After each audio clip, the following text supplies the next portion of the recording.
Clint, I think of, when you say that, I think about a story of a man that was with us. He was in our treatment program the first year that we opened, and 4 times. I can't remember how long he's been away from there, but he had shared with me that he had been to treatment 10 times prior to us. He was there 4 times, which meant 14 times.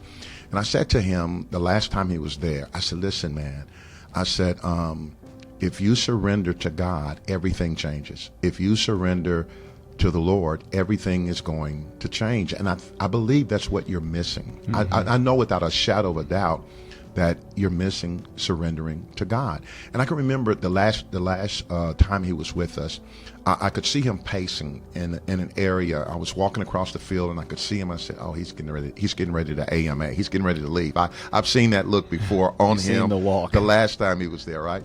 And so I walked up to him. I said, hey, you getting ready to go, huh? He said, yeah, I'm thinking about it.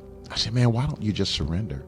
I said, if you surrender, everything will transform. Everything will change in your life. And he said, it's just hard. He said, it's just hard. And we talked for a few more minutes, and I walked off. And I actually thought, Clint, that he had left. I thought he was gone. A couple of days later, I see him in the cafeteria. And I'm like, oh, you stayed? He said, yeah. I said, man, that's great, man. I said, listen, man, what made you stay? Why did you stay? He said, I surrender. He said in a real soft voice. He said, I surrender. I said, and I really didn't hear. I said, you did what? He said, I surrender.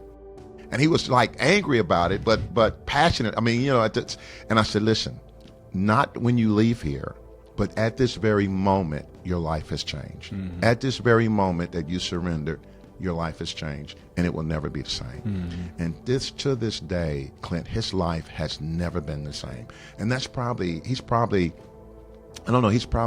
3 or 4 years sober now. He's probably the first 2 years we were open. So we believe not just that for substance use disorder, but for being a father, for being a mother, for raising your children, everything.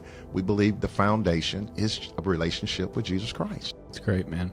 Yeah, I think so many people get confused about this in the secular psychological world, because without Jesus, and by Jesus, I think what I would want to say is our identities, right, and our sense of assurance and our hope when it comes to safety.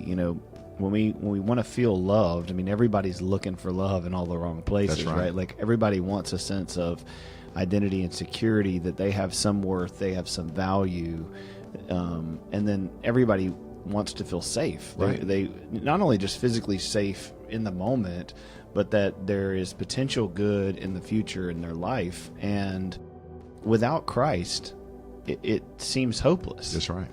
Because, what is our hope in if it's not in what Christ has done for us in those two avenues, in our sense of identity, that on our own, apart from Him, right, we don't have an identity. We put our identity in what we can do, who we can please, how we can perform, what we look like, the material possessions, the power we have, what our ethnicity is. It doesn't matter.